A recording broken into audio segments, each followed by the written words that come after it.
Let's start the class. ठीक है, आज हम लोग 4 टॉपिक्स करने वाले हैं। एक हम लोग फिस्कल काउंसिल के बारे में करने वाले हैं, इस पर बहुत कुछ बात होगा आज बजट के बारे में और क्यों ज़रूरत है। इसमें हम लोग बात करेंगे आर.के. सिंह कमेटी का ही बात करेंगे, 14 फाइनेंस कमीशन का बात करेंगे इस पर। उसके बाद है कि पुलिस रिफॉर्म्स, प्रकाश सिंह जी का बात आ जाएगा। ठीक है, और ये जो विकास दुबे का इनकाउंटर हुआ है, चाहे जो डबल मर्डर हुआ था तुम्हारा साउथ में, ठीक है, अब बताए थे वो बच्चा लॉकडाउन का मतभेद हो गया था। और उसके बाद तुम्हारा इससे पहले हैदराबाद में जो पीड़िता थी उसके हिसाब से वो जो क्रिमिनल जस्टिस सिस्टम को धता बताते हुए पीछे बताते हुए उसको जिस तरह मार दिया गया था, लोग बहुत खुश हुए थे। ये अच्छी बात नहीं है डेमोक्रेसी के लिए, इसके बारे में चर्चा होगा। उसके बाद कैट्सा लॉ पे बात होगा, जो यूएस का लॉ है जिसके हिसाब से 3 कंट्री को प्रतिबंध मिला है, ईरान, नॉर्थ कोरिया और ये रसिया। रसिया क्यों मिला है, तो फिर क्रीमिया का बात आ जाएगा। क्रीमिया के बारे में बताए थे, क्रीमिया को एनेक्स किया था, इसीलिए G7 रिड्यूस हो गया था, G8 से G7 हो गया। करेक्ट, याद होना चाहिए तुम लोग को। उसके बाद कोविड-19 पढ़ेंगे और that is a greater democratic. कोविड-19 आने से पॉजिटिव चीज़ क्या हुआ था? पॉजिटिव भी हुआ, ऑनलाइन एजुकेशन नहीं, वो तो फिर वो पॉजिटिव इम्पैक्ट है, नो डाउट। गंगा भी प्यूरिफाई हुआ है। ह्यूमन के, हाँ, ह्यूमन के कल्चर में क्या इम्पैक्ट हुआ है ह्यूमन से रिलेटेड, जैसे कि ऑनलाइन चले गए हो ज़्यादा, है ना। ऑनलाइन का मगर उसका नुकसान भी है ऑनलाइन का। एक बार हम लोग बात किए, चर्चा किए थे। खाली कंटेंट ड्रिवन नहीं है ना, एजुकेशन खाली कंटेंट ड्रिवन नहीं है, एक रीजनिंग भी तो है एजुकेशन। अभी देखो, एक क्वेश्चन दिए, 10 मिनट टाइम दिए, फिर हमसे बोलोगे सर आपका क्या तर्क होगा। ये तर्क ऑनलाइन कर सकते थे क्या तुम? बिल्कुल नहीं हो सकता था। तो फिजिकल जो प्रेजेंस है उसका भी अपना एक रिलेवेंस है, बात समझे। ये पहले पढ़ा चुके हैं, शायद तुम लोग को याद हो तो, है ना। Weakness and strength. देखो, अब हम लोग बात करेंगे कि क्या हम लोग को फिस्कल काउंसिल चाहिए। 11 जुलाई को आया था 2020, ठीक है। और इसका देखोगे तो GS पेपर 3 इकोनॉमिक डेवलपमेंट, फटाफट निकालो अपना सिलेबस और देख लो गवर्नमेंट बजटिंग, यानी कि बजट के अंदर आ जाएगा। पेपर देख लो, सेकंड या थर्ड में होगा। देखो बजट हो गया, चलो लेट्स प्रोसीड। देखो तो देखते हैं। देखो पहले बात समझो, ओवरऑल बात समझो यहाँ पे, ठीक है।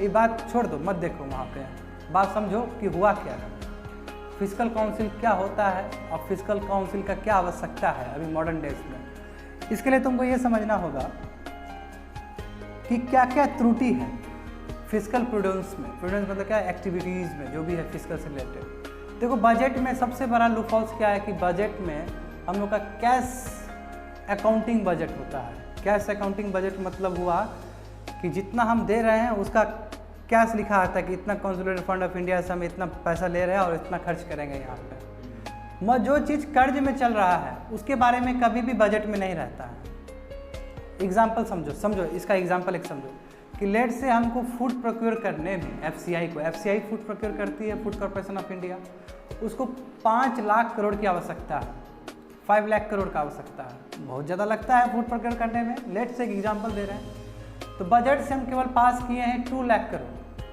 2 लाख करोड़ हमको देना है 5 लाख करोड़, तो केवल 2 लाख करोड़ ही मेरा बजट में रहेगा और 3 लाख करोड़ हम दे नहीं रहे हैं। 5 लाख करोड़ की जगह हम क्या दे रहे हैं, 2 लाख दे रहे हैं और 3 लाख करोड़ को हम पोस्टपोन किए जा रहे हैं।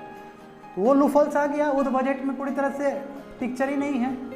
और बजट में जो पेश करते हैं उसके बाद भी हम मार्केट से पैसा उठा लेते हैं, मार्केट से बोरिंग करते हैं ना।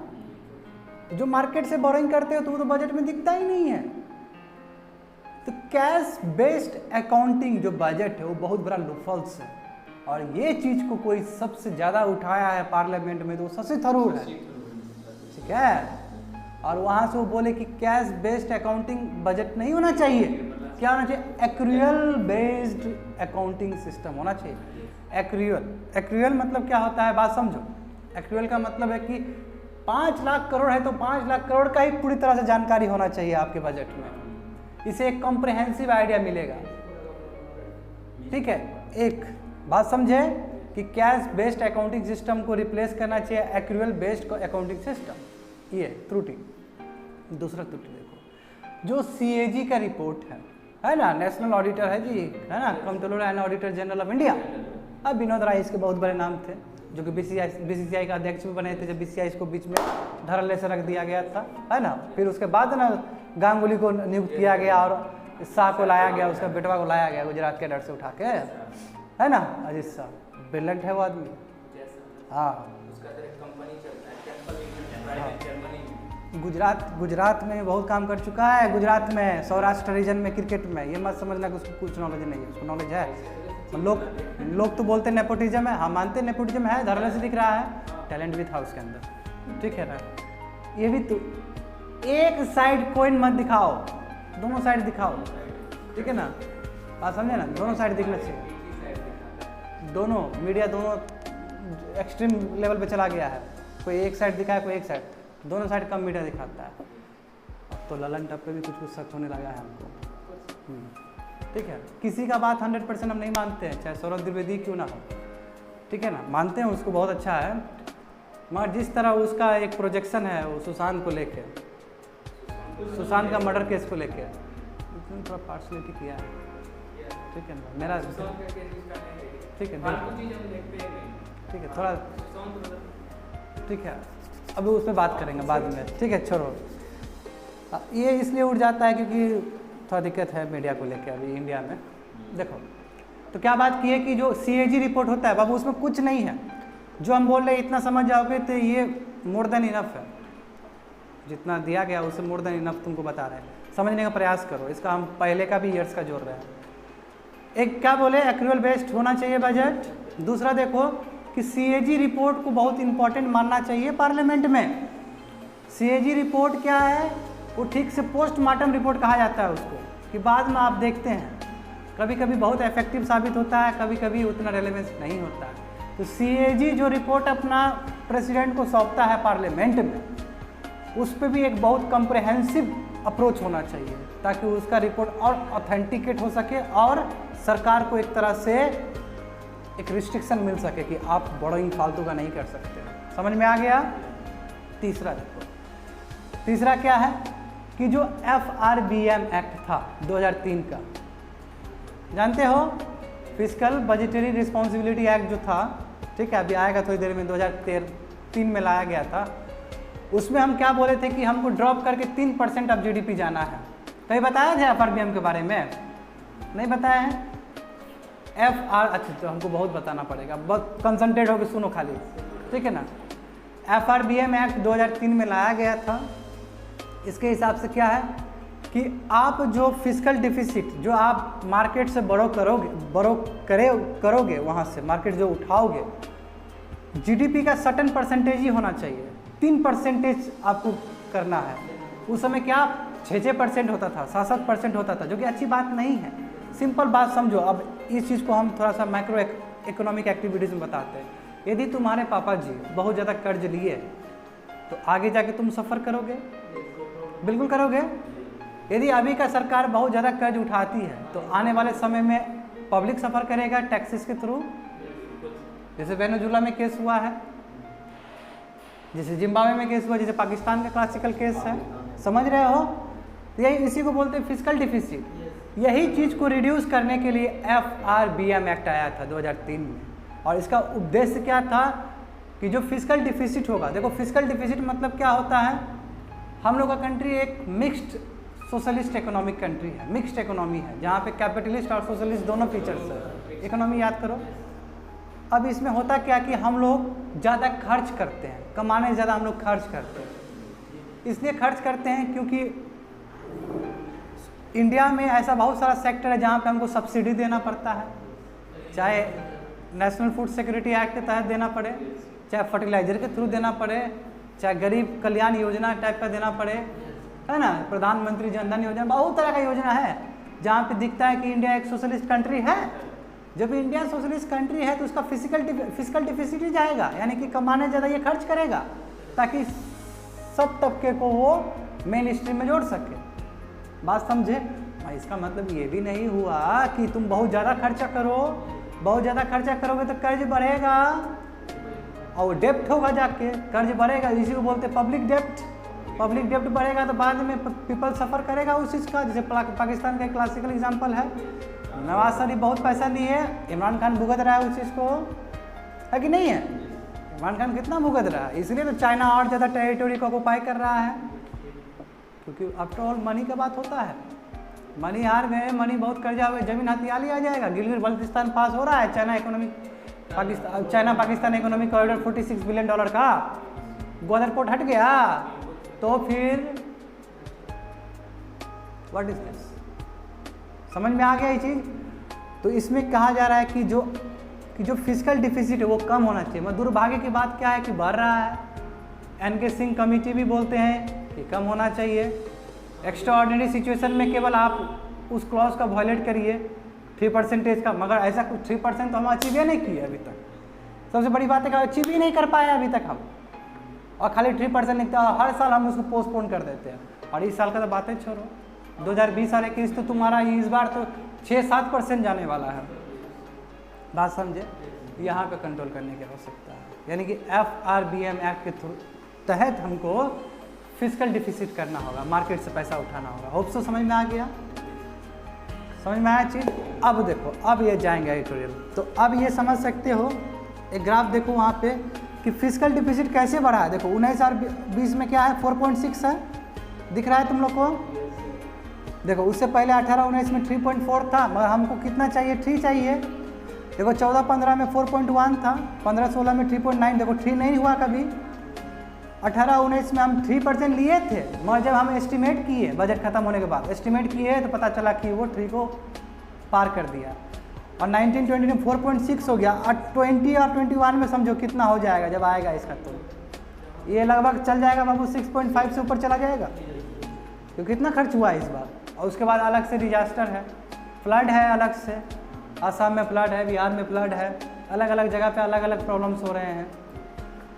समझ गए? अब देखो दूसरा मैं दिखाता हूँ। What do you understand by physical council?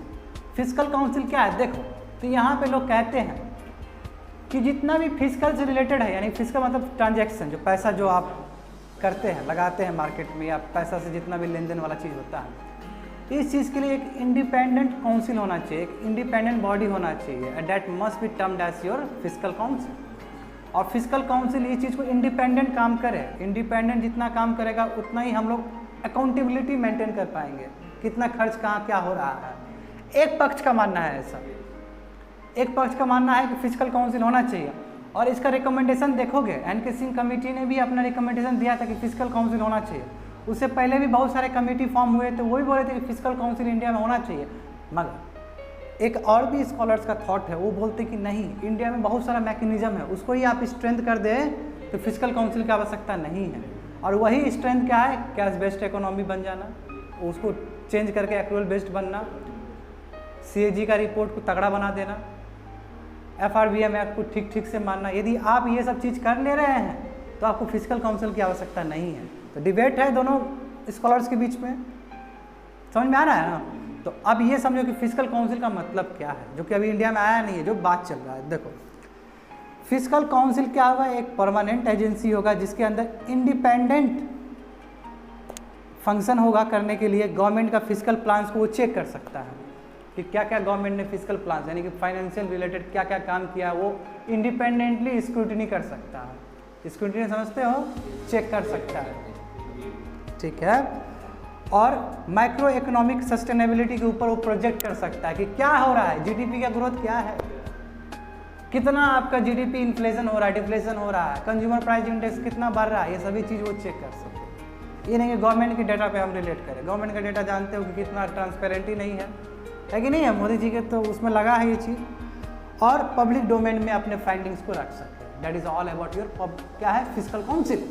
यही फिजिकल काउंसिल है जो कि बना नहीं है। आइडिया क्या है कि idea is such an open scrutiny, जो ओपन स्क्रूटिनी करेंगे, देखभाल करेंगे गवर्नमेंट का प्लान्स का, फिजिकल प्लान्स का। इससे क्या होगा? Will keep the government on the straight and narrow path of physical virtue. जो फिजिकल जो खर्च करता है उसको एक रास्ता मिल जाएगा, वो मनमानी खर्चा नहीं कर सकता है। इलेक्शन के लिए फालतू का खर्च नहीं कर सकता है और कहीं गलत जगह पे खर्चा नहीं करे। एक तरह से उसको चेक एंड बैलेंस लगेगा यदि फिस्कल काउंसिल आया तो। It also holds the government to account for any default. कोई डिफॉल्ट हो गया, बताओ क्या डिफॉल्ट है, तो फिस्कल काउंसिल तो तुमको बता दे रहा है सभी चीज़, क्योंकि पब्लिक डोमेन में भी डाल दे रहा है ये चीज़। It is expected to give an independent and expert assessment of the government fiscal stand. जो गवर्नमेंट फिस्कल स्टैंड है, किस तरह खर्चा करना चाहता है या किस तरह किया था, उसका एक्चुअल ट्रू पिक्चर लोगों को मिल जाएगा देखने को। इस हिसाब से बहुत अच्छी बात है फिस्कल काउंसिल होना, जो कि आया नहीं है, होने के बाद डिबेट उठ रहा है ना, इसी तरह डिबेट उठता है। It also aids inform debate in parliament में एक बहुत बड़ा डिबेट का भी केंद्र बना देगा ये। और सत्ता आएंगे, सत्ता बिखरेंगे यहीं से। CAG की रिपोर्ट से बिखर गया था ना सत्ता, UPA 2 का। देखो the concept of fiscal council is not new, वही बोला ना कि नया न्यू नहीं है, क्योंकि रिकमेंडेशन में आया है। देखो the suggestion of fiscal council is not new, it was first recommended by 13th finance commission. 13th finance commission ने बोला, फाइनेंस कमीशन आर्टिकल 280 संविधान का, ठीक है। क्या है ये कॉन्स्टिट्यूशनल बॉडी है। कॉन्स्टिट्यूशन आर्टिकल 280 के अंतर्गत एक फाइनेंस कमीशन बनना चाहिए। आर्टिकल 280 में लिखा गया। नहीं लगा कंट्री में, हाँ पढ़ाए हैं क्या तुम, कि तुम मुझे पता है? हाँ नहीं अभी तक नहीं लगा। और यही चीज़ को 14th फाइनेंस कमीशन, ठीक है, फाइनेंस कमीशन जो कि हेड करते हैं एनके सिंह कमेटी बोले थे, ये भी रिकमेंडेड करते हैं फिस्कल काउंसिल होना चाहिए। 13th फाइनेंस कमीशन में भी रिकमेंडेशन है और 14th फाइनेंस कमीशन में भी इसका रिकमेंडेशन है।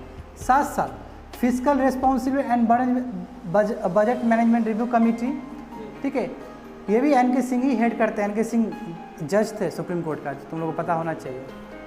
ये भी 14th फाइनेंस कमीशन के हिसाब से ही बोलते हैं और ये FRBM रिव्यू कमेटी के हिसाब से ही बोलते हैं कि फिस्कल काउंसिल होना चाहिए। यानी कि 3 कमेटी इस चीज़ को गवाह करता है और इससे पहले भी बहुत सारे कमेटी हुए थे। अब what about the practice in various country, बाकी कंट्री में फिस्कल काउंसिल को लेकर क्या है, क्या रंग रूप है? तो रंग रूप यही है कि as per IMF international monetary fund के हिसाब से 50 कंट्री में लगभग फिस्कल काउंसिल है। इसका मतलब 12 कंट्री इंपॉर्टेंट समझ रहा है इस चीज़ को कि गवर्नमेंट के ऊपर प्रेशर देने के लिए ज़रूरी है। अब देखो what is the present practice followed in India. India में फिस्कल प्रूडेंस मतलब क्या होता है कि पैसा खर्चा करने का जो प्लानिंग है, प्रोसेस है, अभी तक इंडिया में किस तरह चलता है। तो इंडिया में देखो वही बोले 2003 का FRBM एक्ट, देखो यहाँ पे देख लो, ये बना है। ये गवर्नमेंट को कंफर्म करता है कि आपको प्री सेट फिस्कल टारगेट्स करना है, वही 3%। आप इससे ज़्यादा नहीं कर सकते। आप इससे ज़्यादा करते हैं तो you have to amend FRBM act, आपको अमेंड करना होगा। हर साल अमेंड किया जाता है इसको, ठीक है। तो FRBM एक्ट आपको देता है इजाज़त कि आप फिस्कल पॉलिसी को अपना सकते हैं। 3% एक्चुअल में क्या है, 3% ऑफ योर GDP होना चाहिए फिस्कल डिफिसिट। GDP 100% है, ठीक है, तो 3% बस कर्ज होना चाहिए उसका, यानी कि 3 रुपये तुम कर्जा ले सकते हो। हमारा कितना ट्रिलियन डॉलर का है GDP? 2 लगभग 2.1 2.2 कह सकते हैं, 2 राउंड फिगर मान लो। 2.2 ट्रिलियन है तो उसका 3% तुम उठा सकते। 3% में बहुत ज़्यादा हो गया ना, वो भी तो देने में बहुत लगता है ना। 20 लाख करोड़ पैकेज। हाँ अरे उस पर तो विवाद है, उस पर तो बोले थे ना। और देखो in the event of failure तो क्या है, you have to give reasons for the deviation. यदि 3% का आप ब्रिज तोड़ रहे हो तो आपको देना होगा। जैसे कि इस बार तो आप दे ही सकते कि कोविड-19 था, सब लोग समझेगा। The government is also required to submit to parliament of fiscal policy strategic statement. और देखो गवर्नमेंट को जो एग्जीक्यूटिव है उसको फिस्कल पॉलिसी स्ट्रेटेजिक स्टेटमेंट भी पार्लियामेंट में सौंपना पड़ेगा, देना पड़ेगा और उसके तहत बोलना पड़ेगा कि हमने फिस्कल स्टैंड क्या लिया।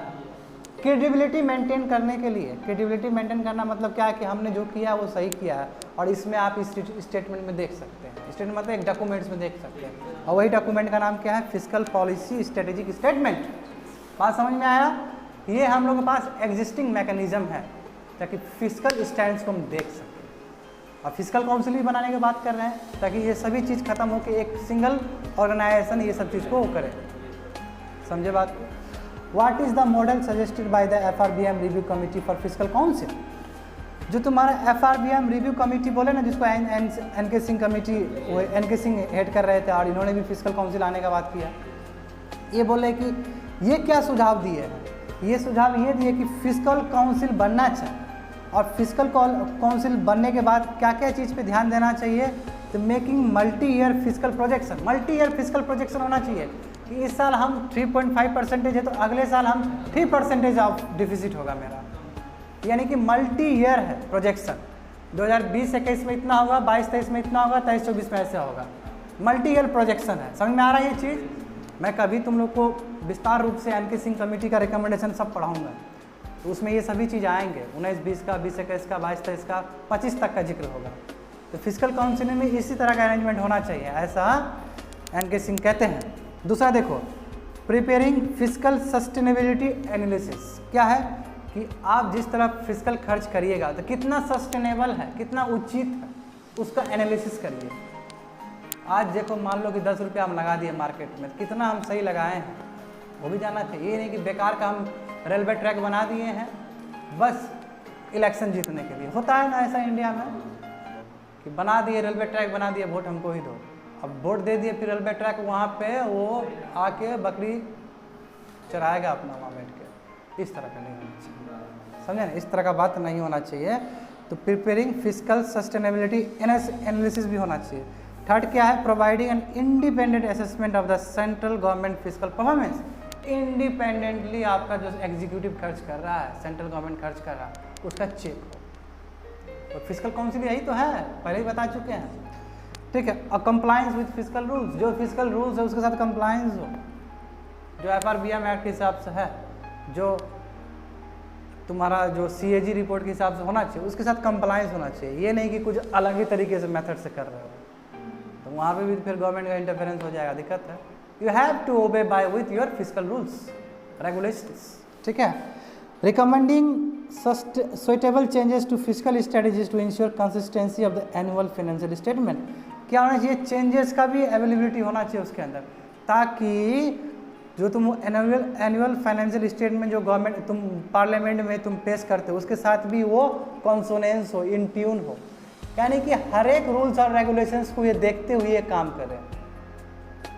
एक क्वांटम जंप नहीं होना चाहिए, एक लीव नहीं होना चाहिए, सबके जो एग्जिस्टिंग है सबको लेके चलना चाहिए। कहने का मतलब ये है, स्टेप्स लेना चाहिए ताकि फिजिकल डेटा पे इंप्रूवमेंट हो। फिजिकल डेटा कितना इंपॉर्टेंट है ना, डेटा कहाँ पे कितना खर्च हो रहा है, FCI। तभी तो हम बोले कि कैश बेस्ड इकोनॉमी खत्म करो, बजट खत्म करो, क्या लाओ, एक्रूअल बेस्ड बजट लाओ। यही सब चीज़ है, फिजिकल डेटा पे जोर होना चाहिए। और producing an annual physical strategy report while which will be release publicly, और पब्लिक डोमेन में भी आपका ये चीज़ स्टेटमेंट आना चाहिए, ताकि पब्लिक को पता चले उसका पैसा खर्च कहाँ पे हो रहा है। ये सब काम क्या है, फिजिकल काउंसिल का है। देखो ये बजवर्ड है, बजवर्ड समझते हो, ये पूरे भर साल रहेगा फिजिकल काउंसिल। तो जब डिबेट उठाया तो ये भर साल रहेगा। अब तुम लोग को सिविल सर्विस में कैसे पूछा जाएगा कि आप क्या समझते हैं फिजिकल काउंसिल जो प्रेजेंट एग्जिस्टिंग मैकेनिज्म है उसको कितना, उसके हिसाब से कितना सही है इसको इम्प्लीमेंट करना, तब इस एडिटोरियल को तुम बहुत अच्छे से रख सकते हो। समझ, हम दे देंगे क्वेश्चन, हालांकि हम पूछेंगे उसमें जब तुम लोग का टेस्ट लेंगे, ठीक है। No in depth discussion takes place in parliament and the submission of the financial policy statement in parliament passes off without much notice and is clearly a problem of demand for accountability. जो financial statement जो भेजा जाता है parliament में रखा जाता है उसको ठीक से स्क्रूटिनी नहीं करता है, और इसलिए एक डिबेट है कि फिजिकल काउंसिल होना चाहिए ताकि तो सभी चीज़ को बढ़िया से देख पाए, समझे। हाँ, गवर्नमेंट पे प्रेशर है। Micro economic forecast are given by others too. देखो माइक्रो इकोनॉमिक जितने भी है, जैसे इन्फ्लेशन हो रहा है, GDP का ग्रोथ हो रहा है, ये सभी चीज़ दूसरे ऑर्गेनाइजेशन भी तुमको देते हैं। कल हम लोग महालोनोबिस का बात किए थे और NSSO का बात किए थे, CSO का बात किए थे, और कल CSO का बात करते हुए क्या बोले थे कि GDP में ये निकालता है। देखो अब गुरु जी दिए थे 1951 में दिए थे, वो चीज़ अभी भी यूज़ होता है। तो ये समझो कि हालांकि इंडिया के पास बहुत सारा डिपार्टमेंट है जो कि माइक्रो इकोनॉमिक इंडिकेटर्स को देखता है। जैसे कि एग्जांपल क्या है कि बोथ सेंट्रल स्टैटिस्टिक्स ऑफिस और RBI give forecast of growth and other micro economic variables, है ना, उसमें वो लिखा है ना कि कि किस तरह ग्रोथ हो रहा है, किस तरह फोरकास्ट होगा ग्रोथ का। बोलते हैं जीडीपी इतना से इतना बढ़ेगा, हम इन्फ्लेशन इतना बीच में रखेंगे, है कि नहीं है, 4 + -2 6% के अंदर रहेगा, ठीक है। हाँ, कैश रिजर्व रेशियो, सभी चीज़ ग्रोथ को ही दिखाता है ना। ओपन मार्केट ऑपरेशन भी वही चीज़ है। तो ये सभी चीज़ हम लोग पास, इस चीज़ को रेगुलेट करने के लिए हम लोग पास ऑर्गेनाइजेशन है, डिपार्टमेंट है, RBI तक है, CSO है हम लोग के पास। This are also given by several public, private and international agency. International agency भी देते हैं, IMF भी प्रोजेक्ट करता है ना जी, वर्ल्ड बैंक भी बोलते हैं ना कि ईज ऑफ डूइंग बिजनेस क्या है आपका। बहुत सारा ऑर्गेनाइजेशन है प्राइवेट भी, जैसे परचेजिंग मैनेजर इंडेक्स तुमको आता है, जिसमें हम देखते हैं मैन्युफैक्चरिंग और सर्विस का होता है। PM 50 से ऊपर हुआ तो ग्रोथ हुआ, PM 50 से कम है तो ग्रोथ नहीं हुआ, डिक्रीज कर गया। बताए थे ये पहले भी तुम लोग को। Forcing the finance ministry to use someone else estimate with dilute its accountability. और यदि हम फाइनेंस मिनिस्ट्री पे बल दें और फोर्स करें कि आप अलग मेथोडोलॉजी से आप चेक करिए, तो अकाउंटेबिलिटी पे बहुत बड़ा सवाल उठ सकता है, क्या ये सही है क्या गलत है। और इस हिसाब से फिस्कल काउंसिल होना बहुत ज़रूरी है, क्योंकि आप फाइनेंस मिनिस्ट्री के हाथ में सभी चीज़ दे देते हैं तो हो सकता है वो मैनिपुलेट कर दे, एग्जीक्यूटिव को आगे दिखाने के लिए वो तरह तरह का प्रयास करे। जैसे देखो, निर्मला सीतारामन कभी गलत बोलती है मोदी के अगेंस्ट, नहीं बोलेगी वो, क्योंकि उसी का मंत्रिमंडल का पार्ट है वो। फिस्कल काउंसिल रहता है तो वो तो अलग बोल सकता था, क्योंकि इंडिपेंडेंट बॉडी है, इंडिपेंडेंट स्टाफ है उसके अंदर, किसी के दबाव ने। Some say fiscal council will act as a watchdog. बोला है कि ये वॉच डॉग के तरह काम करेगा। वॉच डॉग मतलब निगरानी में रखेगा उसको, ठीक है। कैसे निगरानी में रखेगा? There is a contention that fiscal council will prevent the government from gaming the fiscal rules through creative accounting, but there is already an institutional mechanism in the form of CAG to check that. बोला है कि बहुत सारे लोग ये दलील देते हैं कि जो फिस्कल रूल के साथ जो गेम करता है, जो ऊपर नीचे कर देता है एग्जीक्यूटिव गवर्नमेंट, वो चेक हो जाएगा यदि फिस्कल काउंसिल है तो। मैं कई लोग ये भी दलील देते कि उसका क्या ज़रूरत है फिस्कल काउंसिल, CAG तो है ही, CAG तो आपका वॉच डॉग पहले से प्रेजेंट है, वो तो पार्लियामेंट में देगा आपका रिपोर्ट, उसके हिसाब से आप पता कर सकते हैं कि पब्लिक एक्सपेंडिचर कितना हुआ है गवर्नमेंट की तरफ से। दोनों दलील है, दोनों दलील सही है। दूसरा क्या है कि if CAG lost its teeth fix that rather than create another costly bureaucratic structure. कितना बढ़िया बोला है। यदि CAG का दांत टूट गया है, दांत टूट गया मतलब ये CAG का पावर लॉस हो गया है, ठीक है, पावर होता है टीथ मतलब। एक काम करिए ना, उसी को मॉडिफाई करिए ना, कहा है झूठों का फिस्कल काउंसिल लेके आ रहे हैं, है ना। इसी को फिस्कल काउंसिल लेके आइएगा, फिर ब्यूरोक्रेटिक ऑर्गेनाइजेशन, ब्यूरोक्रेसी आएगा, फिर करप्शन आएगा। इंडिया में तो बहुत बड़ा हाथ है करप्शन के पीछे, तो ब्यूरोक्रेसी का, है ना। IAS IPS बनोगे बाद में तो यही तो लूटपाट करोगे, ठीक है। सत्य है, बताएंगे किसी दिन। अभी यूट्यूब पे है, अभी नहीं बोलेंगे तुमको, ठीक है ना। देखो, fiscal council is expected to add more to the noise than to the signal. कितना बढ़िया वर्ड लिखा है। फिस्कल काउंसिल क्या है कि नॉइज ऐड करेगा और ज़्यादा दुविधा बढ़ा देगा, सिग्नल नहीं देगा वो। सिग्नल मतलब पॉजिटिव चीज़ नहीं देगा और नेगेटिव बढ़ा देगा। देखो, लिखने वाले का तो हाथ छू लो, समझ रहे हो ना, इस लेवल पे लिखा जाता है। Let us make a beginning this way. चलो हम लोग शुरुआत करते हैं, फिस्कल काउंसिल छोड़ के हम लोग अलग तरीके से शुरुआत करते हैं। कैसे शुरुआत करते हैं? लेट द CAG को आप एक दे दीजिए मैकेनिज्म। क्या मैकेनिज्म की 1 week before the schedule budget presentation. Schedule जो बजट प्रेजेंटेशन होता है उसका 1 वीक पहले आप CAG को पूरी तरह से टाइम दे दीजिए, और वो CAG क्या करेगा, 3 मेंबर कमेटी को अपॉइंट करेगा, 5 वीक ड्यूरेशन तक काम करेगा और बजट को स्क्रूटिनी करेगा। अब बजट को स्क्रूटिनी करके फिर वो रख देगा बात को। इससे क्या होगा, पार्लियामेंट में बात पहुंचेगा, पार्लियामेंट जब बात पहुंचेगा तो बजट का ट्रू पिक्चर दिख जाएगा सबको। CAG का जो टीथ टूटा हुआ है, पावर घटा हुआ है, वो पावर को हम और बढ़ा दें। ये भी बहुत सही तरीका है। CAG office will provide the secretariat and logistic cost to the committee. जो कमिटी जो बन रहा है CAG को असिस्ट करने के लिए, तो CAG क्या कर सकता है, CAG ऑफिस उसको सेक्रेटेरियल यानी कि ऑफिस वगैरह प्रोवाइड कर सकता है। ठीक है, आप यहाँ पे काम करिए, आखिर आपका रिपोर्ट हम लेंगे और हम रिपोर्ट जाकर पार्लियामेंट में प्रेजेंट करेंगे। कहने का मतलब जो लॉजिस्टिक है, लॉजिस्टिक मतलब जो यात्रा करने का जो समय का जो ट्रांसपोर्टेशन कम्युनिकेशन जो फैसिलिटी है, वो CAG प्रोवाइड करे कमेटी को। वही कमेटी जो कि बजट को ठीक से देखेगा। Finance ministry, RBI, CSO, NITI Aayog can depute one officer to serve in the secretariat. जो सेक्रेटेरिएट इतना बड़ा ऑफिस बनेगा उसमें इंडिया का जितना भी फाइनेंशियल इंस्टीट्यूशन है सभी से एक प्रतिनिधि जाए और अच्छा रिपोर्ट दे सकता है। एक RBI से जाए, एक CSO से जाए, एक नीति आयोग से जाए, और कितना अच्छा हो जाएगा। कमेटी में जाएगा और अच्छा से काम करेगा और CAG के पास दुरुस्त रिपोर्ट पहुंचेगा। बिल्कुल इंडिपेंडेंट बॉडी, और कलेक्टर ही बनता है उसका हेड। विनोद राय भी कलेक्टर ही थे।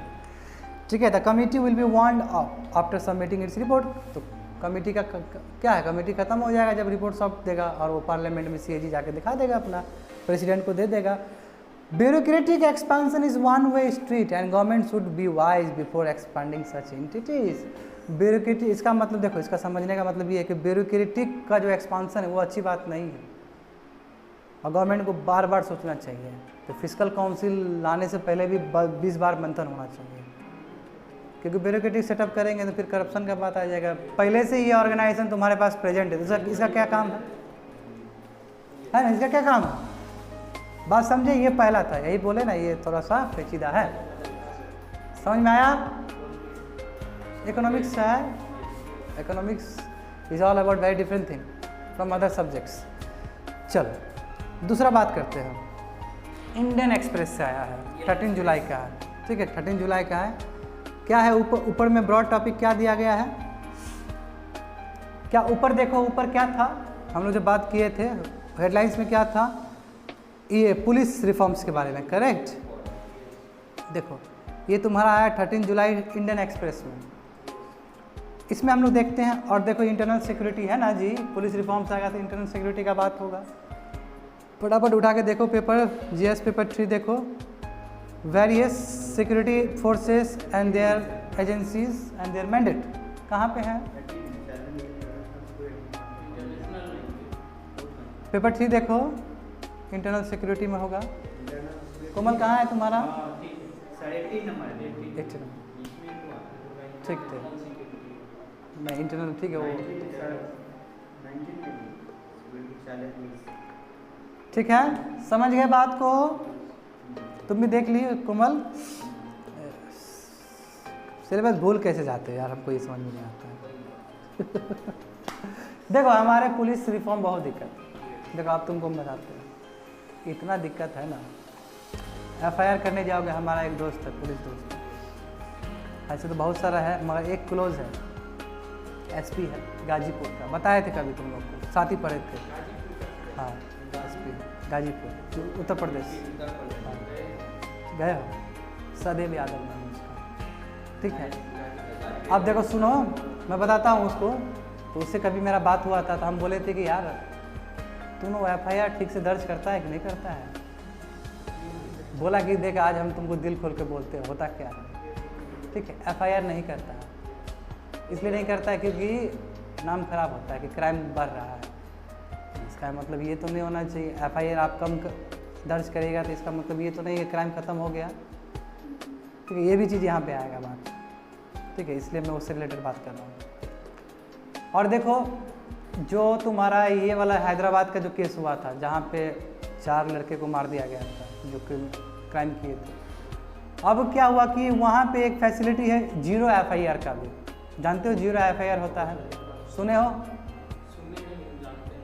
देखो 0 FIR का मतलब क्या होता है कि यदि तुम्हारे अंदर वो जुरिस्डिक्शन के अंदर नहीं आता है तो तुम उसको करके तुम दूसरे उसमें कर सकते हो, ट्रांसफ़र कर सकते हो FIR को। जैसे मान लो कि यहाँ का थाना है और इस एरिया के अंदर नहीं आया, यहाँ पे कोई किया तो वो 0 FIR दर्ज कर सकता है और फिर ट्रांसफ़र कर सकता है।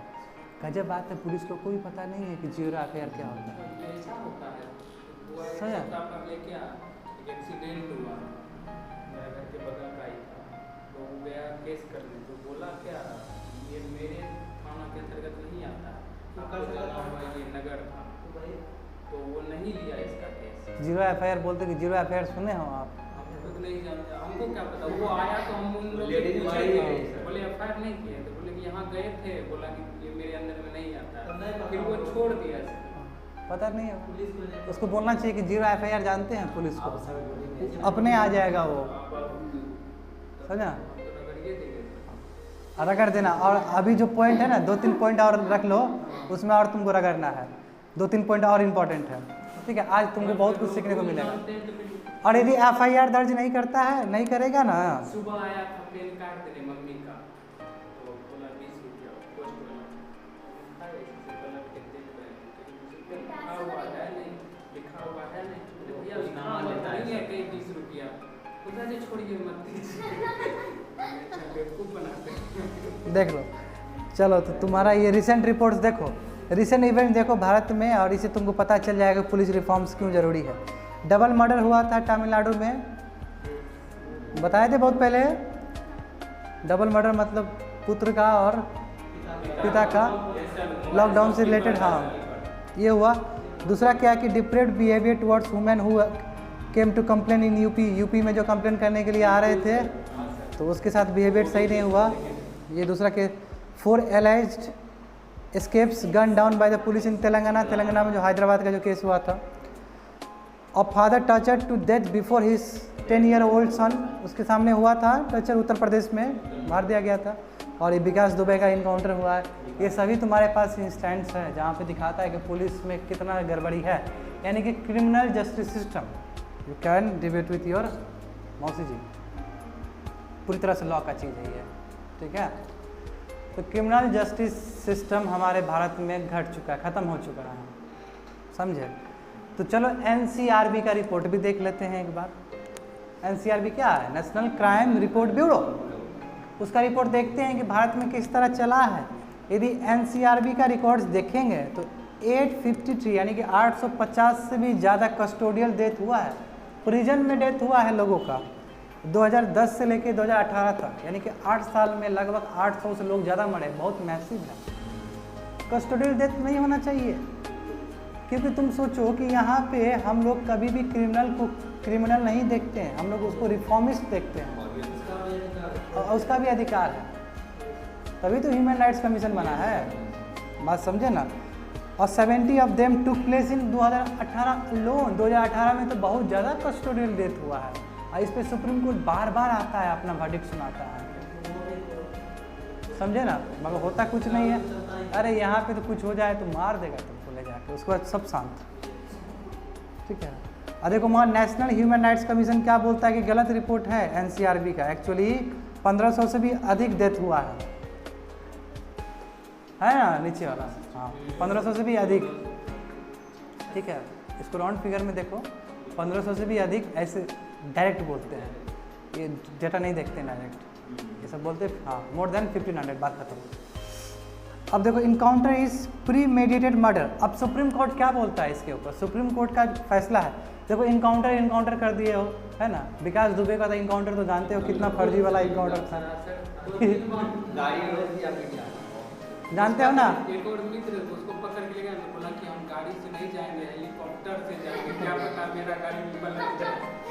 तब बोला कि देखिए कुछ नहीं होगा, आप चलिए, तो उसको ले गए। तो बताओ, देख रहे थे ना सर, पूरा हंस गया, बोला नहीं हम हेलीकॉप्टर से जाएंगे। चाहे लोग किसी कितना भी मर्डर कर दे किसी का भी, मत जान सबको प्यारा है ना, जान सबके लिए प्यारा। देखो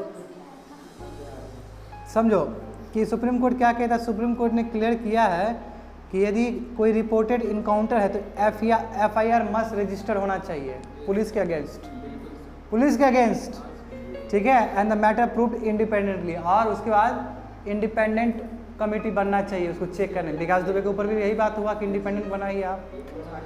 यदि फॉल्स इनकाउंटर हो, ठीक है, ये फॉल्स इनकाउंटर इज प्रीमेडिटेड मर्डर। यदि फॉल्स इनकाउंटर है तो क्या है? ये मर्डर है ना।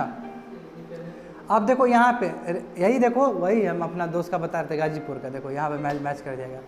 Registering an FIR is difficult in India, है ना।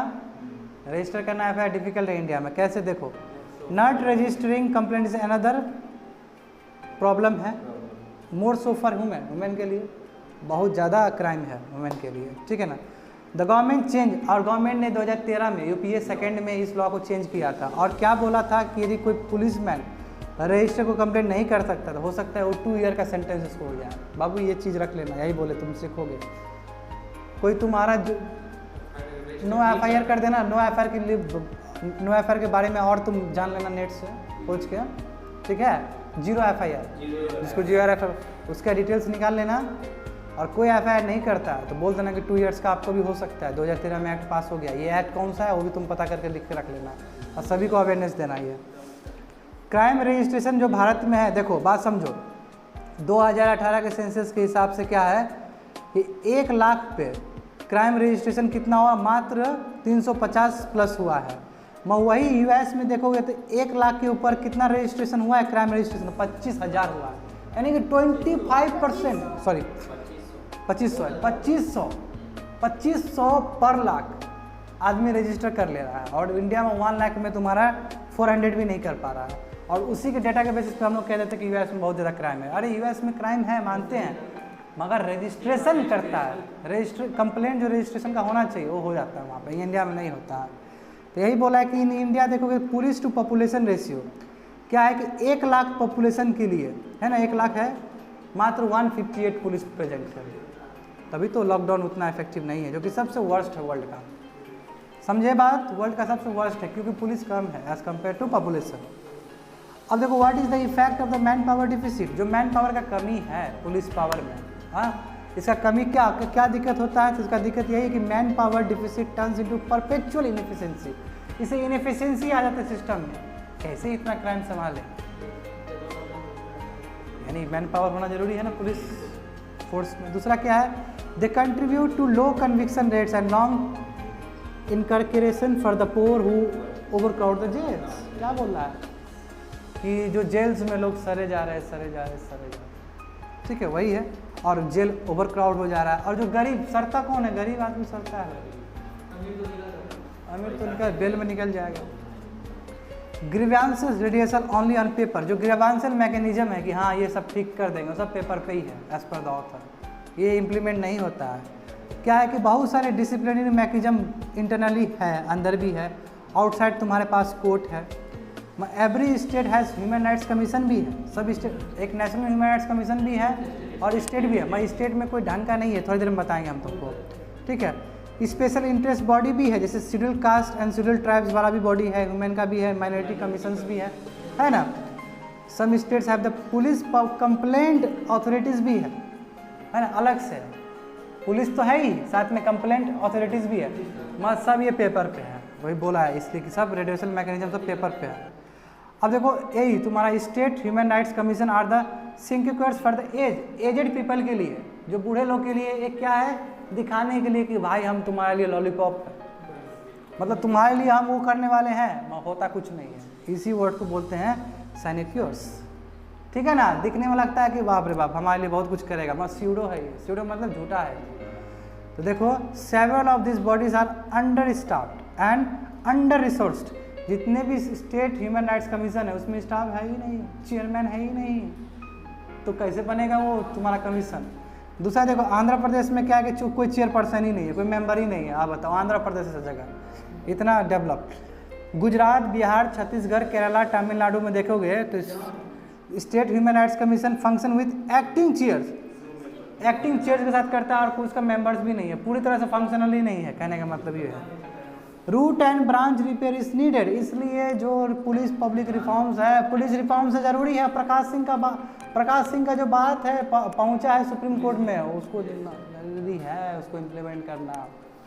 क्या है the need of the hour, क्या है कि रूट और branch repair of the police and the many guardian agency task with keeping them lawful होना चाहिए, लॉ के हिसाब से होना चाहिए, ये नहीं कि लॉ को सरपास करके कोई अननेसेसरी टूल्स को यूज़ करके हम पावर को ड्राइव करें। समझ गए बात को। It is all about your police reforms. Custodial death हो रहा है जो, ठीक है। Now let's move towards third, US sanction, ठीक है। ऊपर टॉपिक देखो, ऊपर टॉपिक में क्या था, फिर से रिविजिट करो। ऊपर टॉपिक में इंडिया कैट्सा है ना, कैट्सा से रिलेटेड देखो, इसमें तुमको बहुत कुछ जानना है। इंटरनेशनल रिलेशन है ये, इंटरनेशनल रिलेशन भी आ जाएगा, साथ साथ इंटरनल सिक्योरिटी भी आ जाएगा, यानी कि जीएस पेपर 2 भी आ जाएगा, जीएस पेपर 3 भी आ जाएगा। जीएस पेपर 3 कहाँ पे आएगा, various security forces agency and their mandate, देखो, और इसमें नहीं दिया गया। और जीएस पेपर 2 भी आएगा, 2 देख लो, और लास्ट में तुम देख लो बायलैटरल रिलेशनशिप्स। हाँ देखो वेरी गुड। कुछ हाँ यही होता है सिलेबस याद होने से। मेरा भाषा बोल रही है कोमल, वेरी गुड। देखो तो बात करते हैं हम लोग क्या है, इंडियन एक्सप्रेस में ये आया था 13 जुलाई, और इंडियन एक्सप्रेस में आया ऐसा सब बहुत पुराना चीज़ भी इसमें हम एसिमुलेट किए हैं, रखे हैं। देखो तुम लोगों को क्या लगता है कि वो यही लिखा जाता है क्या? पेपर में भी हुबहू नहीं होता है। तुम लोगों को पता है ये बात कैसे बनता है PDF file? Do know this things? बहुत सारा PDF मेरा 2016-17 का भी है जो वहाँ पढ़ाते थे, बहुत सारा अभी का भी है जो मिलता जुलता होता है ना, वहाँ से फिर कॉपी पेस्ट करके मैं यहाँ पे डाल देता हूँ। बात समझे ना, ताकि तुम लोग को एक कम्प्रहेंसिव आइडियाज़ हो, क्योंकि पेपर में भी बार बार पुराना चीज़ को नहीं लिखा जाएगा जी। पेपर का एक अलग अप्रोच होता है। बात समझ में आया ना? यही एग्जाम्पल अभी ये हम क्यों बोल रहे हैं, क्योंकि अभी तुमको हम बताएंगे कि 2018, 10, 12 लेमो सुने हो? US के साथ जो साइन हुआ था लेमो 2016 में, मेजर डिफेंस पार्टनर बनाया था US ने 2016 में, सुने हो? ये सब तो पेपर में नहीं था इंडियन एक्सप्रेस में, ये सब पुराना जगह से लाया गया है। बात समझो, ठीक है? चलो आगे बढ़ेंगे तो समझ में आएगा कि लेमो क्या है। अब समझो बात को कि रिसेंट न्यूज़ इवेंट देखते हैं, ठीक है? ये हो चुका है, सॉरी ये थर्ड। अब देखते हैं हाँ मेजर डिफेंस परचेजेस एंड देखो, अब देखो क्या है कि एक कैटसा है, कैटसा लॉ के बारे में समझ लो। हम बताए थे ना शुरू में कैटसा क्या होता है कि यदि तुम 3 कंट्रीज़ के साथ किसी तरह का तुम वो करते हो, डिफेंस डील करते हो, नॉर्थ कोरिया, ईरान और तुम्हारा रसिया, तो तुम कैटसा लॉ के अंतर्गत तुम्हारे ऊपर सेकेंडरी सैंक्शन भी लग सकता है। प्राइमरी सैंक्शन तो ये 3 कंट्री के ऊपर लगा है, और सेकेंडरी सैंक्शन मतलब तुम्हारे ऊपर रुकावट लग जाएगा। जैसे इंडिया मान लो ला रहा है, तो इंडिया ला रहा है तो इंडिया के ऊपर सेकेंडरी सैंक्शन लग सकता है, यानी कि इंडिया भी अब बाहर से ट्रेड नहीं कर सकता। यदि वो स्थिति में कोई कंट्री पहुंच जाता है तो कंट्री बर्बाद हो सकता है, जैसे ईरान का स्थिति है। बात समझ में आया ना? तो अब क्या है कि अब ये चीज़ US जानता है कि इंडिया, वियतनाम और ऐसे बहुत सारे कंट्री है जो कि रसिया पे बहुत डिपेंडेंट है डिफेंस के लिए। अभी भी हम लोग 68% डिफेंस डिपेंडेंट है, और पहले तो हम लोग 71 से भी ज़्यादा परसेंटेज डिपेंडेंट थे। ये US को पता है, इसलिए US क्या करता है, कैटसा में अमेंडमेंट लाता है और वेवर देता है हम लोग को। वेवर मतलब छूट कि ठीक है 1 साल तक तुम कर सकते हो और पर्टिकुलर चीज़ ला सकते हो। मैं 1 साल तक का टाइम दे रहे हैं, मैं 1 साल बीतेगा तो तुमको हमारे जगह से डिफेंस लेना होगा, वहाँ से नहीं लेना होगा। और इंडिया भी मजबूर है, क्योंकि इंडिया, मोदी जी क्या प्रो US है पूरी। तो ये जानते हो इंटरनेशनल का जो समीकरण बैठता है, तो यहाँ पे थोड़ा सा इक्वेशन डिफरेंट हो जाता है। मगर पहले ये देखो फर्स्ट स्लाइड में ये बताया गया है कि हम लोग रसिया से क्या क्या डिफेंस मैकेनिज्म लिए हैं। तो ये देखो यहाँ पे क्या है कि मेजर डील्स हुआ है लगभग 38,000 करोड़ का, ठीक है ना? हाँ यही सब चीज़, ठीक है। जो डिफेंस एक्विजिशन काउंसिल जिसका हेड यूनियन डिफेंस मिनिस्टर रहते हैं राजनाथ सिंह। तो सम ऑफ द डील्स क्या हुआ रसिया के साथ, MiG-29, 21 MiG-29 हम लोग ले रहे हैं इंडियन एयरफोर्स के लिए, ठीक है। 59 MiG-29 वो भी ले रहे हैं, उसको अपग्रेड कर रहे हैं। अपग्रेड मतलब क्या है, उसको मॉडिफाई कर रहे हैं। तीसरा क्या है कि सुखोई Su-30 MKI ले रहे हैं एयरक्राफ्ट, सुखोई बोलते हैं जिसको हम लोग, ठीक है। पिनाका एम्यूनेशन, पिनाका में मतलब छोटा छोटा बम होता है, छोटा छोटा तुम्हारा ये होता है, फेंकने के लिए होता है। ये बहुत ही इंपॉर्टेंट है डिफेंस के लिए। अस्त्रा, beyond visual range, A-to-A missiles for navy, Indian force, ये सब चीज़ हम लोग क्या कर रहे हैं, रसिया से ले रहे हैं। ये डील्स हुआ है। अब देखो एक स्लाइड तुम्हारे पास नहीं होगा, एक स्लाइड जानबूझ के तुमको नहीं भेजे हैं, वो एक्चुअली इसका पार्ट नहीं था। मैं तुम लोग को समझाने के लिए हम ये ज़रूर बताना चाहेंगे कि इंडिया और USSR इसका रिलेशन कैसे रहा है, वो नहीं मिलेगा तुमको वहाँ पे। ये तुम समझो बात कि 1975 में, गौर से सुनना ये चीज़, 1975 में इंडिया और USSR के बीच में, रसिया नहीं अभी USSR है, 1991 में नहीं रसिया बना जी, पहले तो USSR है। वो बोले ना कि सेकेंड वर्ल्ड वॉर के बाद 2 ही पावरफुल कंट्री था, एक US था और एक USSR था। एक कैपिटलिस्ट ब्लॉक को रिप्रेजेंट कर रहा था, एक सोशलिस्ट ब्लॉक को रिप्रेजेंट कर रहा था। तो 1971 में इंडिया और USSR के बीच में एक गठबंधन हुआ, जिसको बोलते हैं Indo Soviet treaty of peace friendship and cooperation. ये ट्रीटी साइन हुआ था। उसके बाद क्या हुआ कि ये कोऑपरेशन 1991 तक गया है। उसके बाद 1991 में यूएसएसआर टूट गया और उसका मेजर पोर्शन रसिया बन गया, बाकी कजाकिस्तान ये सब टूट के निकल गया अलग से, यूक्रेन वगैरह भी अलग हो गया। अब उसके बाद भी रसिया टूटने के बाद, रसिया बनने के बाद भी हम लोग सुकोई के लिए काफ़ी डिपेंडेंट, अभी जैसे बताए सुकोई के लिए हम लोग कहाँ डिफेंस हम लोग का ज़्यादा वहीं से आता था। और 1991 तक 75% डिफेंस में हम लोग रसिया पे ही डिपेंडेंट थे। 75%, कैन यू बिलीव इट, 75%। और इनफैक्ट अभी देखोगे रिसेंट में तो INS चक्र सबमरीन जो है, सबमरीन वहीं से हम लोग लिए थे। सबमरीन समझते हो, होता है तुम्हारा जो रिवर पानी के अंदर रहता है, वो क्यों ज़रूरी है? क्योंकि मान लो कि लैंड के ऊपर तुम्हारा ख़त्म हो सकता है तो तुम्हारा नीचे से जाएगा, मतलब वाटर से जाएगा, वो तुम्हारे पास लास्ट मैकेनिज्म बचा रहता है, इसलिए तो नेवी होता है ना। अब 2018 में क्या हुआ कि वो तुम्हारा 75% हम जो जितना डिपेंडेंट थे, अभी भी 68% डिपेंडेंट है, इतना डिपेंडेंट है हम लोग, ठीक है ना।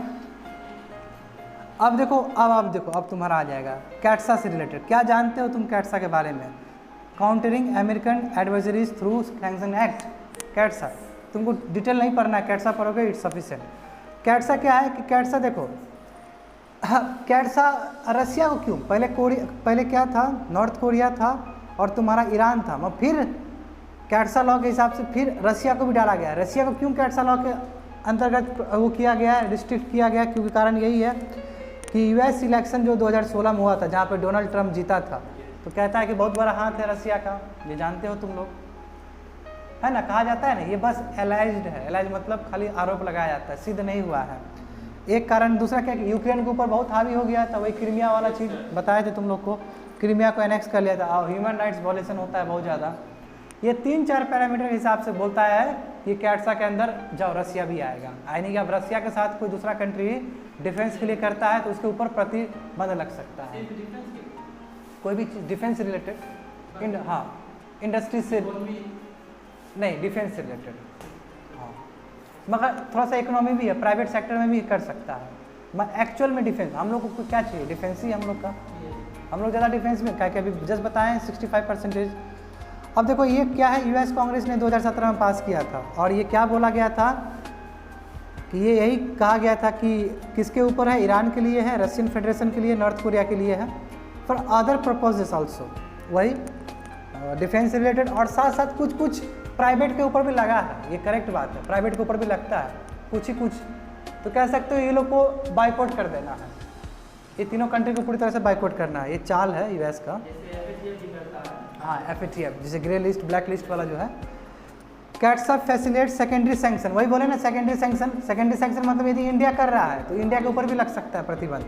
वही है कि जो सेक्शन 231 है, ये याद करने की जरूरत नहीं है, सेक्शन 231 बस कैट्सा बोल दोगे। कैट्सा लॉ क्या करता है कि सेकेंडरी सेक्शन भी लगाता है पर्सन्स या कोई भी कंट्री जो रसिया डिफेंस और इंटेलिजेंस सेक्टर, हाँ अब पर्टिकुलरली बात है, डिफेंस और इंटेलिजेंस सेक्टर के साथ यदि तुम ताल्लुकात कर रहे हो, इंटेलिजेंस, हाँ, तब तुम्हारे ऊपर सेकेंडरी सैंक्शन लग सकता है। बात समझ में आ रहा है ना जी। अब है कि सितंबर 2018 में क्या हुआ कि US ने इन्वोक किया था सेकेंडरी कैट्सा चाइनीज़ मिलिट्री डिपार्टमेंट के ऊपर, देखो चाइनीज़ के ऊपर भी किया है, ठीक है, क्या कि इसने सुकोई 35 रशियन कॉम्बैट एयरक्राफ्ट खरीद लिया था रसिया से, तो चाइनीज़ मिलिट्री के ऊपर लगा दिया सैंक्शन, यही सेकेंडरी सैंक्शन है। चाइना को तो नहीं रखा है इसमें कैट्सा में, मगर चाइना के ऊपर लगा दिया था 2018 में। क्यों? क्योंकि रसिया से Su-40 खरीद लिया था, Su-35 खरीद लिया था रशियन एयरक्राफ्ट। बात समझ में आया? अब देख, हाँ ईरान भी है, ईरान को तो देखना ही नहीं चाहता है।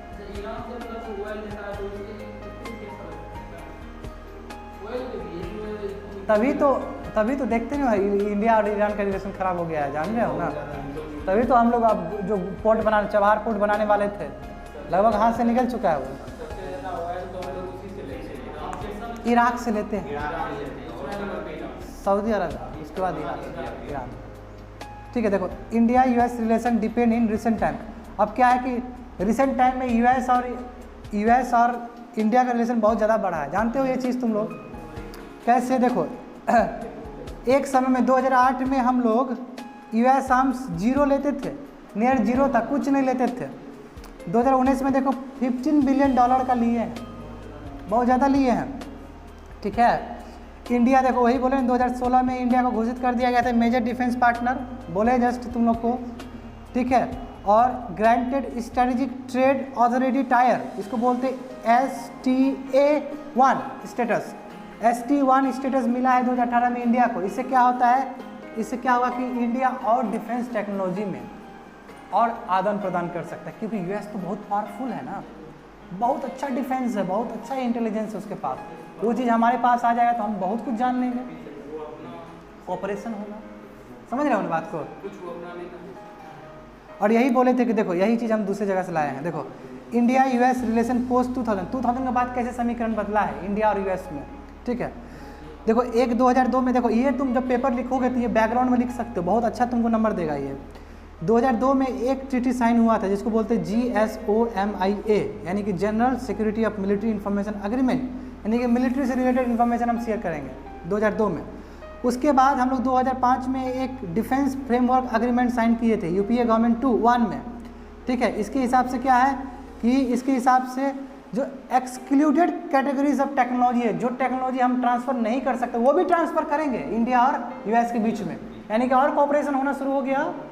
उसके बाद देखो 2012 में क्या हुआ, defence technology and trade initiative DTTI बोलते हैं, लॉन्च किया गया। इसके हिसाब से क्या है, इसका ऑब्जेक्टिव है कि डिफेंस कोऑपरेशन और स्ट्रेंथन करेंगे दो कंट्री के बीच में, ठीक है, जिसे इंडियन कंपनीज और US पार्टनर कोलैबोरेट करेंगे को प्रोडक्शन में, यानी कि इंडिया का जाएगा कंपनी डिफेंस सीखेगा, वो भी आएगा डिफेंस सीखेगा, प्रोडक्शन होगा, दोनों को फायदा होगा। अब उसके बाद डिफेंस फ्रेमवर्क एग्रीमेंट जो तुम्हारा 2005 में हुआ था, देखो सेकंड वाला, वही फिर 10 ईयर्स के लिए रिव्यू किया गया और 2015 में शुरू हुआ, बढ़ा दिया गया वो, renewed for the next 10 years in 2015 में बढ़ा दिया गया वो। अब वहाँ पे देखो 2016 में तो गजब बात हो गया कि US ने डिक्लेयर कर दिया कि मेजर डिफेंस पार्टनर है भारत मेरा, ठीक है। उसके बाद क्या हुआ, इससे इंडिया को फ़ायदा क्या हुआ कि इंडिया को वो टेक्नोलॉजी मिल गया जो कि NATO एलाइज को मिलता था। NATO एलाइज वही है रसिया को रोकने के लिए जो बना था सेकेंड वर्ल्ड वॉर के बाद में, जिसका टर्की भी बहुत बड़ा पार्ट है। मगर टर्की ने क्या किया, रसिया से मंगा लिया सामान, लगा दिया सैंक्शन उसके ऊपर। तुम NATO का ही काहे है भाई, कोई मतलब नहीं है, लगा दिया US ने सैंक्शन उसके ऊपर। बात समझ रहे हो ना, कितना कुछ हो रहा है वर्ल्ड में। तो ये देखो क्या है कि मेजर डिफेंस हो गया, और इंडिया क्या है कि अब इंडिया भी बड़े बड़े टेक्नोलॉजी को एक्सेस कर सकता है US का, जो कि मात्र NATO के पास शक्ति था। NATO मतलब एक ऑर्गेनाइजेशन है जो कि कैपिटलिस्ट ब्लॉक को बचाने के काम करता था सेकेंड वर्ल्ड वॉर के बाद।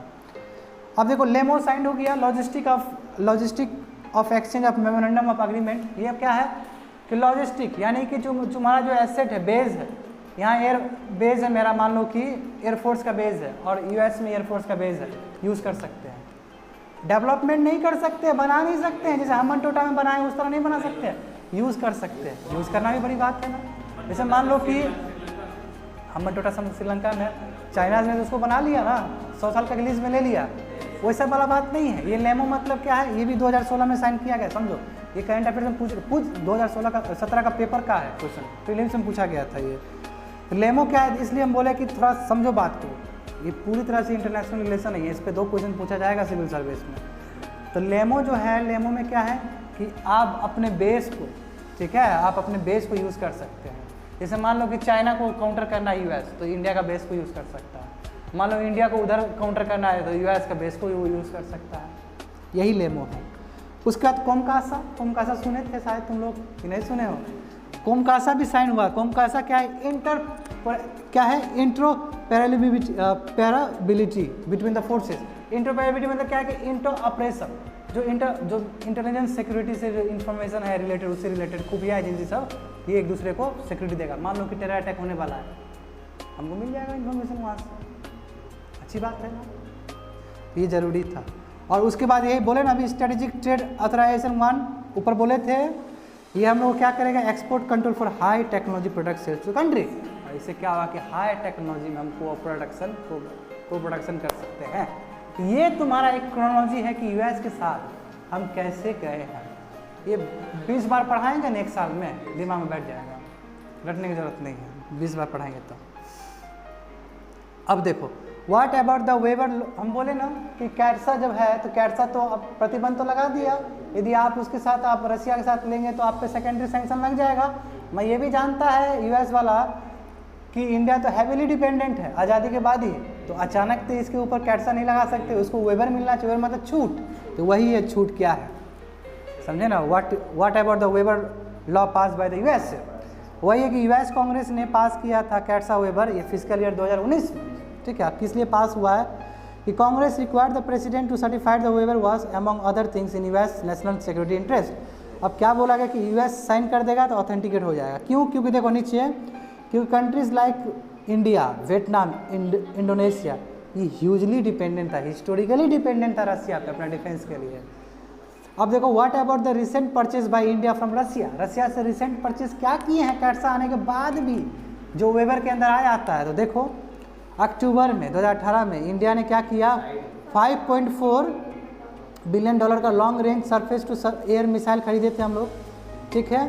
S-400 रसिया से खरीदे थे लास्ट वीक, जस्ट अभी, यानी कि अभी लास्ट वीक मतलब इसके हिसाब से समझो 15 दिन पहले की बात है कि डिफेंस एक्विजिशन काउंसिल ने वो जो जिसका हेडेड क्या है वही अभी जो ऊपर बताए थे पहला टॉपिक, 21 MiG-29 फाइटर खरीदे थे और भी ये सभी सारा चीज़ खरीदे थे बताएं ऊपर जस्ट अभी।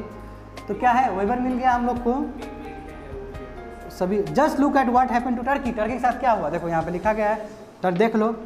जानते हो कि सभी कोई जानता है कि टर्की नाटो का पार्टनर है। मैं इसने क्या किया कि टर्की ने F-35 फाइटर जेट खरीद लिया, किससे, रसिया से, ठीक है। तो ये यूएस ने निकाल दिया इसको, क्योंकि S-400 भी जो खरीद लिया था इस यूएस ने निकाल दिया इसको, बोलो भागो यहाँ से, तुमको सेकेंडरी लगा देते हैं। तो वही बोला कि यूएस से had expelled Turkey from its, देखो बात समझो, इसको थोड़ा समझाते हैं अच्छे से। F-35 फाइटर एक्चुअली यूएस का था, एक्चुअल में ये खरीदने वाला था टर्की, मगर टर्की क्या किया बीच में S-400 रसिया से खरीद लिया जुलाई 2019 में, तो बोला कि हम नहीं देंगे तुमको, तुमने उल्लंघन किया कैटसा लॉ का, जो कि नेटो फोर्स है, नेटो पार्टनर है। वही बोले ओवर अमेरिकन कंसर्न, हाँ यूएस का भी सुपर पावर बनाना होगा ना किसी तरह फिर कंट्री को। देखो अब वही यही देखो एक बार देख लो खत्म हो जाएगा। Turkish pilots are no longer allowed to train on the F-35, जो पहले नेटो फोर्सेस था तो सबको सहयोग मिलता था यूएस का, अब नहीं देगा इसको, ट्रेन करने के लिए जगह नहीं देगा, समझे ना। अब फाइनल वर्ड क्या है, India should get waiver from CAATSA law for the propose purchase, और जो ये परचेज खरीदा है उसके लिए फिर से अब वेबर चाहिए इंडिया को, बात समझे ना, ये बात हुआ। ये चाइना रसिया खुद भी बनाता है। अच्छा सुनो कोमल, जाना नहीं है अभी, आएंगे लेने के लिए मामा जी, you have to go by your 11 number का गाड़ी, ठीक है। माई फूड बोलते तो गुस्सा आता है नहीं और इसमें हंसी आ रहा है। हाँ देखो लास्ट है, कंक्लूड कर देंगे। एक बहुत छोटा है, ये कुछ ज़्यादा इम्पोर्टेंट नहीं है, फिर भी तुमको समझना होगा। लाइफ मिनट का अखबार का पेपर का है, 13 जुलाई को आया था, 2020 का है ये। इसमें कोविड और बोलते हैं डेमोक्रेटाइजेशन, ऊपर बोलते हैं democratization, social justice and governance का पार्ट है। पेपर 2 देखो, development process and development industry, the role of NGO, self help group, various groups, association, donor, charities, institutional and other stakeholder. देखो कहाँ पे है, 11 बोलती तो बहुत क्लोज बोल दियो, कितना 13th है, तुमको याद था, तुम तो हमसे आगे निकल जाओगे वेरी गुड, एक्सीलेंट, ठीक है। तुम रामानंद जी को भी वेरी गुड दिया था ना उसमें अब मेरा लैंग्वेज भी सीख गया सब, गुड कंटेंट रामानंद जी हाँ अच्छा लिखते, बहुत अच्छा लिखते हैं Ramanand ji, one of the best writer हैं, ठीक है। काफ़ी सही तुम लोग का सीनियर, हमारा सीनियर है भाई, हम क्या बोलेंगे, टीचर का, तुम्हारे टीचर का सीनियर है तो आप, ठीक है। अब देखो चलो आगे बढ़ते हैं, यही होता है नॉलेज। देखो नॉलेज तुमको सीनियर बना देता है, है ना। सीनियर हो गई शी इज ऑलवेज सीनियर। अभी निकाल लेगी तो वही हम बोले ना, लेडी सिंगम बनेगी।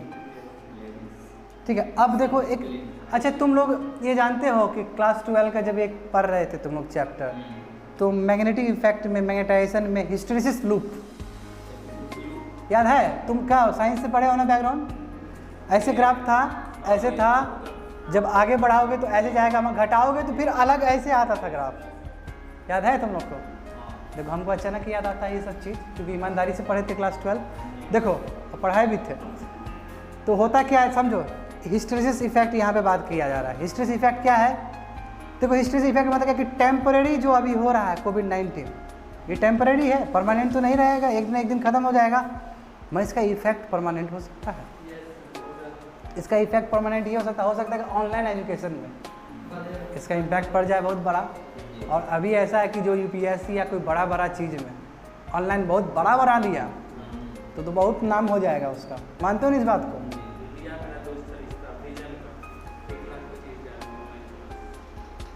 ऑनलाइन तक उतना ले रहा है, 1 लाख 1 लाख भेजेगा, 1 लाख ऑनलाइन है ना, कमी है, ऑनलाइन कमी है। हमको पूछो ना व्हाट इज़ हैपनिंग। देखो अब ये समझो क्या हो रहा है कोविड-19 को लेके कंट्रीज सब में। देखो रेस्टोरेंट अलाउड है, वही अलाउड है जो सोशल डिस्टेंसिंग को ठीक से फॉलो कर रहा है, या अलग से होम डिलीवरी नहीं, बाकी कंट्रीज़ का बता रहे, इंडिया का नहीं, बाकी आउटसाइड इंडिया इंटरनेशनली क्या शॉप्स वगैरह अलाउड है, यदि पब्लिक डिस्टेंसिंग तुम सोशल डिस्टेंसिंग करते हो, ठीक है। क्लॉथ मास्क तुम यूज़ करो, ये सब चीज़ सिंपल है जो जानते हो कि तुम लोग भी फॉलो कर रहे हो, ठीक है। What is happening in the education sector, education sector पे क्या इम्पैक्ट पड़ रहा है? तो बोला है कि institution resorted to online teaching, है ना, ऑनलाइन टीचिंग की तरफ मूव कर रहा है। सेवरल एडवांटेज है इसका ऑनलाइन टीचिंग का, और learning for the both the teachers and the student, दोनों की तरफ फ़ायदा है।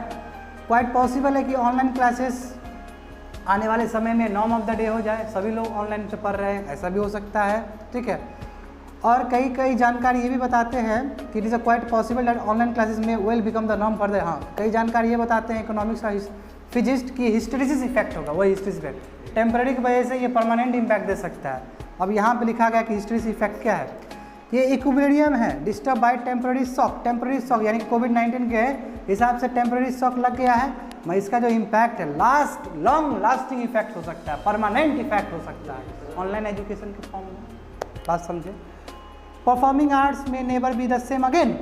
हाँ देखो जब तुम जाते हो म्यूजिक सुनने के लिए, तुम वहाँ पे नाच रहे हो, डांस कर रहे हो, ये थोड़ा डिफरेंट हो सकता है क्योंकि सोशल डिस्टेंसिंग फॉलो करना होगा।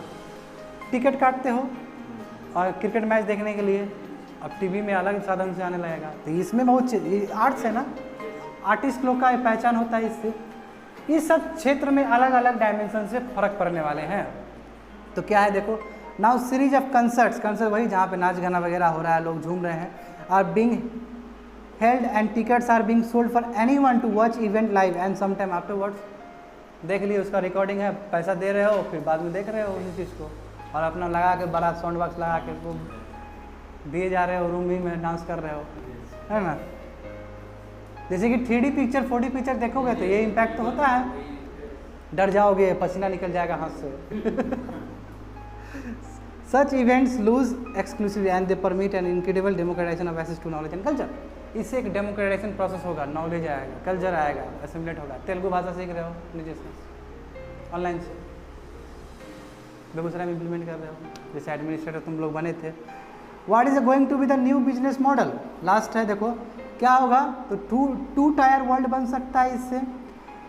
कैसे 2 टायर, मतलब ऑनलाइन एजुकेशन से रिलेटेड है ये।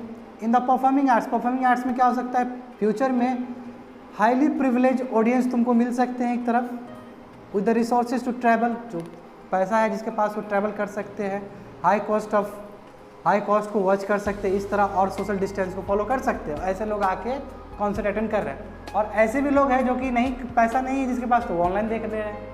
तो 2 टायर सिस्टम डेवलप्ड हो जा रहा है यहीं पे। जैसे हार्वर्ड का कल बताया था तुमको F1 वीज़ास, हाँ था कि नहीं था, इसलिए दोनों है कि आप ऑनलाइन क्लास भी ले सकते हैं और या वहाँ पे जाकर अटेंड कर सकते हैं। एग्जैक्टली यही चीज़ बोला जा रहा है यहाँ पे। At the same time there will be greater democratization of access and that may will be the lasting legacy of current crisis का जो प्रॉब्लम है, हो सकता है इसका पॉजिटिव इम्पैक्ट क्या है कि ऑनलाइन एजुकेशन आए और उसका long lasting effect human civilization पर पड़े। देखो ये तो पॉजिटिव एस्पेक्ट बताया, नेगेटिव एस्पेक्ट भी है इसका। ऑनलाइन एजुकेशन क्या है, एजुकेशन पहले ही बताएं कि कंटेंट ड्रिवन नहीं है। कंटेंट खाली खाने से एजुकेशन नहीं मिलता है, क्रिटिकल एनालिसिस ज़रूरी है किसी भी पहुंचने के लिए, समझ रहे हो ना। देखो दूसरा क्या है, ऑनलाइन एजुकेशन का ड्रॉबैक्स क्या है कि देखो बच्चे लोग जो घर में बैठते हैं वो सोचते हैं स्कूल जाएंगे तो माइंड रिलैक्स हो जाएगा, दोस्त मिलेगा, सब पार्टी मिलेगा, बात करेंगे, हंसी मजाक करेंगे, सब प्रेशर खत्म, एक्टिव हो जाएगा माइंड। देखो हंसी मजाक करने से माइंड होता है ना, जैसे तुम लोग अपना खुद देख लो, 15 दिन घर में पड़े हुए थे, अभी आते हो तो उधर का बात खत्म हो गया, सभी माइंड फ्रेश है, फिर यहाँ से पॉजिटिव एनर्जी लेके जाओगे, फिर वहाँ पॉजिटिव एनर्जी लोगे, फिर कल आओगे, माइंड पूरी तरह से इक्विलिब्रियम स्टेट में है। घर में बैठे रहोगे डिप्रेशन होगा। बात समझे ना, तो ये ऑनलाइन एजुकेशन का दिक्कत हुआ कि नहीं हुआ, ठीक है। तो दिक्कत है तो अच्छा चीज़ भी है, सभी सिक्का का दो पहलू होता है। That is the end of today's current affairs.